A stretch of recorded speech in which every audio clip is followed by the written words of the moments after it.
what's fun? Discovering hit shows only years after they've been off the air. There is something to be said for waiting until after a show's run has ended to get into it.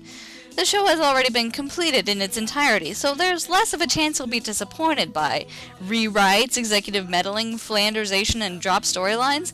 And if a show does jump the shark, well, at least you haven't waited 9 years for an unfulfilling climax. Which brings us to today's topic, Invader Zim. Invader Zim premiered on Nickelodeon in March of 2001. It was a unique show, distinguishing itself immediately with a distinct style, iconic characters, and a bent towards dark humor.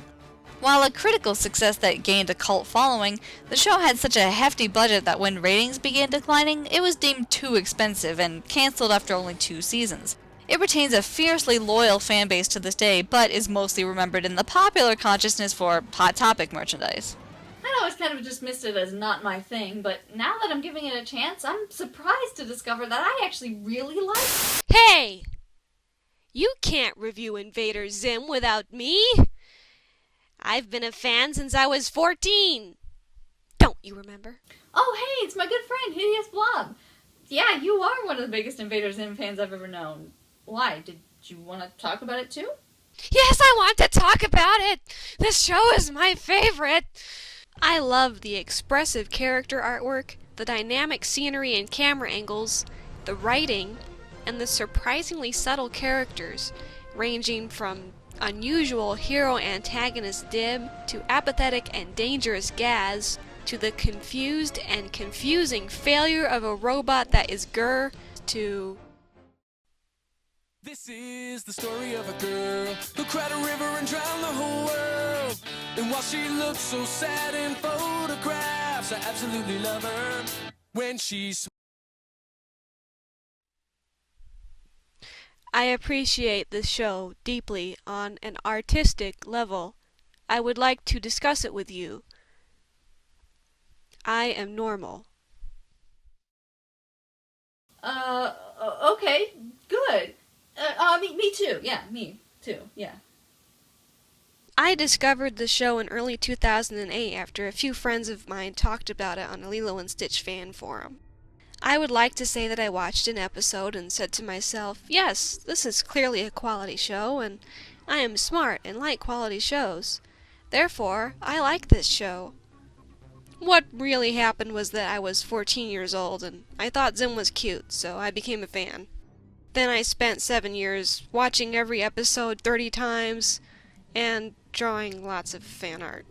It has been a wonderful experience to show this series to a smart and level-headed person who knows about animation and is not a 14-year-old girl with strong feelings about cute aliens where the thoughts should be, because I am still that 14-year-old girl. Oh, what a nice story! Unfortunately, my experience with Invader Zim hasn't been quite as personal, but it has been kind of a weird presence in my life for years now. Weird? How is it weird? Stare deeply into Pastulio. He is your master. Well, not quite like that. More like it's been bubbling right underneath the surface of my life, just waiting to burst forth, like a, yeah. Weirdly enough, I also sort of discovered Invader Zim in 2008, during my second year of college and my first year in my own apartment. My roommate was a huge Invader Zim fan, so I tried to impress her by looking like I knew what I was talking about and misidentifying her Gur window decal as Dib. One day she had friends over and I caught a couple snippets of Room with a Moose in passing and, well, if I wasn't interested in watching the show before that, I certainly wasn't interested then. Flash forward to 2012 and I find myself in a new school in a new city where I make a new friend who also happens to be a huge fan of Invader Zim. She shows me her fan art and I end up buying a couple Smeet keychains off of her because I guess by that point my definition of cute had shifted somewhat. I still wasn't watching the show yet, and that brings us to earlier this year when, after reconnecting with a wonderful friend I never should have fallen out of touch with, one of the biggest Invader Zim fans I've ever known, I decided to finally sit down and watch the show with her as my guide, and I loved it. Ah, yes. At this point, I feel I should mention that even with my blinding love for this show, one thing I have always known, and that is that out of context, and sometimes in context, it looks like nothing more than a disturbing mess of disgusting horror. A Room with a Moose is not even the worst episode to catch out of context. Like, kudos to you for watching it anyway. Yeah. Well, times change and people change, and I found myself really digging the offbeat humor of this show. It combines the horrifying with the hilarious pretty seamlessly, and the ridiculous extremes these characters are put through really sells it. The dark humor I was prepared for. What I wasn't expecting was just how completely character-driven this series is. Zim has a lot more depth than I even would have guessed, and I'd straight up written Gurr off as a personality vacuum. I was delighted to find this wasn't the case. Even Dib is a lot deeper than I thought he would be. We've seen the villain, protagonist, hero, antagonist thing a lot in media, but what strikes me about Dib is just how often he seems not only willing, but excited to work with Zim. In fact, their relationship is both my favorite aspect and what frustrates me most about the show. They seem like they would make a really great team, maybe even great friends. In another time, in another place, if they had met under different circumstances, who knows? They are my friends. My horrible, horrible, organ-stealing friends. And Zim's life is really hard. It's so hard. Everything on Earth hurts him. Everything he tries backfires on him. And he's going to be alone forever. These are the tallest. Zim looks up to them and admires them and wants them to be happy and makes them sandwiches. And in return they ship him off to this far-off planet and are sad when he doesn't die. And then he has Gurr. And Gurr is trash. Stop him! Defensive mode! And then there's Dib. I know all about your little trick, Zim.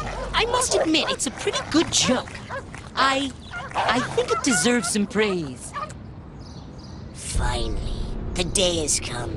It's about time you acknowledged me as the superior being I so am. It shall make my victory sweeter to know that... Zim is so sad and all alone. Look at this. Look at him venting to this stranger. Look at him venting to this other stranger. Look at him talking to an inanimate object. Stay here, pig. I'll call you in as soon as I can get close enough to the boot runner. There aren't enough memes in the world for this level of forever alone. It's new. And by new, I mean this aired 13 years ago, but you know. Sucks to be Zim, doesn't it? That was another big draw for me. They don't just beat you over the head with over-dramatic speeches about how hard Zim's life is. They beat Zim over the head with everything on the planet to show you how hard his life is. Everything in the show is all about the showing. We see Zim come up with these brilliant plans, only to have them fail at the last second, sometimes for reasons beyond his control. We see him botch his missions up in tiny little ways, not to mention he dropped all pretense of what he really is in front of Dib in a matter of days. You can easily see how he got to be infamous among Urkins, and yet at the same time you can see that he's clearly had years of training. He loves doing what he does and wants to be good at it, and he works hard, but most of the time that just isn't enough. Is one a crusader or ruthless invader? It's all in which label is able to persist. There are precious few at ease with moral ambiguities, so we act as though they don't exist. Yeah, and the show is surprisingly smart. And it should get all the credit in the world for giving its audience credit, for not spelling everything out, for leaving things in the shadows on the edge of this bizarre, often cold and scary world, and encouraging the audience to work things out for themselves. Ah, yes. The cold and scary world. I know that's a drawback for some people, and I understand why, but I love it. You know why? Because the real world is cold and scary. Not everything can always be bright colors and sunshine. Sometimes things are awful, and if you see that they are awful, and you feel like the world is an awful place, it's not because there's something wrong with you and you need to shut up and be happy. The world is awful. And as nice as it is to have media with a feel-good, happy ending, it's equally important to have shows that don't sugarcoat reality, that don't try to shy away from just how dirty and disgusting and harsh the world can be. But the beauty here is that even though these characters are all kind of jerks sometimes and live in an unforgiving world, they can still find happiness in their work, in their hobbies, and in each other, even if it's just for a moment. I believe that if there is a moral to be had from Invader Zim, it is this. It doesn't matter if the world is awful. If everyone hates you and wants you to fail, even if you're hobbled by your own limitations, no one can stop you.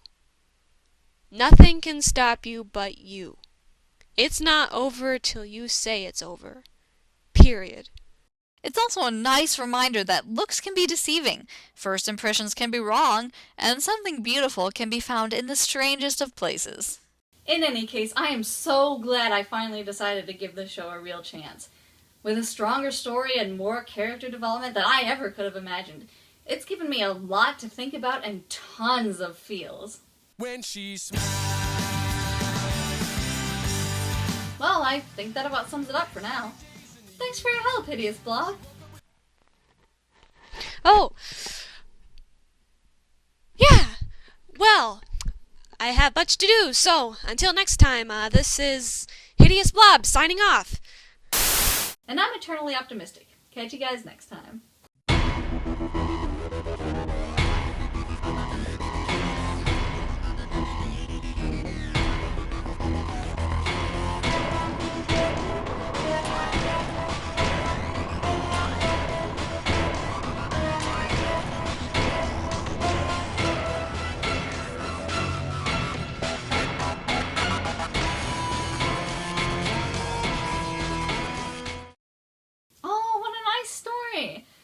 Unfortunately, my experience with the show hasn't been quite as personal, although Invader Zim has kind of been a presence in my life. Frick. I messed it up. You can't tell what I did wrong, but I know. Okay, good. Yeah, me too. Yeah. And as always, I'm eternally optimistic, and I'll catch you guys next time. Oh, that sucked. That sucked.